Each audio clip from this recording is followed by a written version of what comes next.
Hello, my friends. Here's another encounter with God's story for you. I hope these stories are a blessing to you, as they are to me as I continue to recall them. Looking back to those years that we spent here in Cambodia during the war, I'm constantly grateful to God for the way He assured us of His presence all the time. There was one evening when, as Norma and I prepared for bed, I said to him, "Honey, you know what I'm hungry for? Canned peaches or pears. Fruit from Canada. Why did I need fruit from Canada when Cambodia has so many good kinds of fruit?" I don't know where that thought came from, except that perhaps the Lord put it in my mind and told me to ask for that because He was going to show me something. And so, of course, there was no possibility, even if my husband had wanted to please me, we couldn't buy anything like that. There was nothing like that available in Cambodia. And anyway, even if it had been available, it probably would have been too expensive. So it was just a thought. Well, the next day, I came home from teaching my English class, and there was a box there in my house.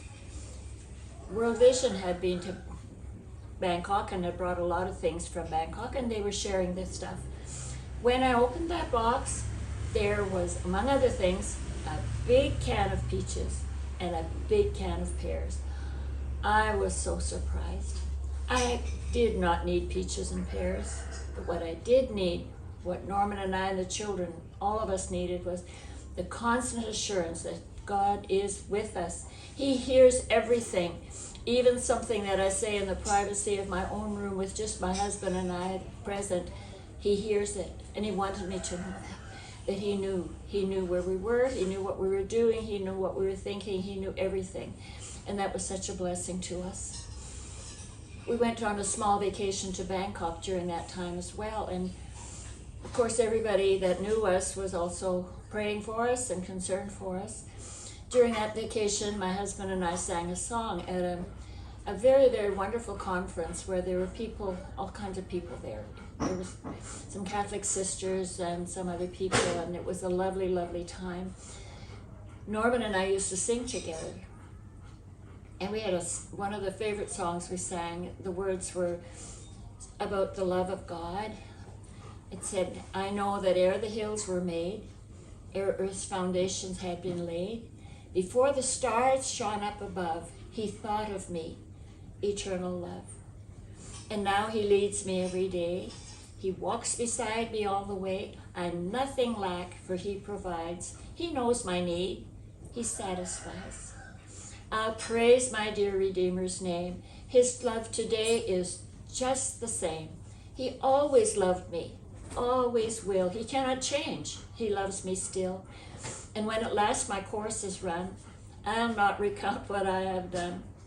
My only hope, my only plea is saved by grace. Christ died for me. I praise my dear Redeemer's name. His love today is just the same. He always loved me, always will. He cannot change. He loves me still." A Catholic sister heard that song and then wrote us a letter afterwards and said, "Could you send me the words of that song you sang at the conference?" Along with her letter was a little postcard of a little chick in God's hand. That little chick was so safe. Along with it, there was the message, "Be not afraid, you're in His hand." At the same time, in the same bunch of mail that we got that day, there was another letter.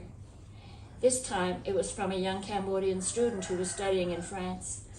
And he said, "Don't be afraid, you're in God's hand." The same message, one from a Catholic sister in Bangkok and one from a young Cambodian student in France, came together at the same time to assure us of the message. It makes me shiver, because he was assuring us, don't be afraid, I've got you in my hand. And this in the midst of a war that has just taught me and my husband, it taught us so much during that time to trust the Lord, to know that He was going to look after us no matter what. And of course He did that.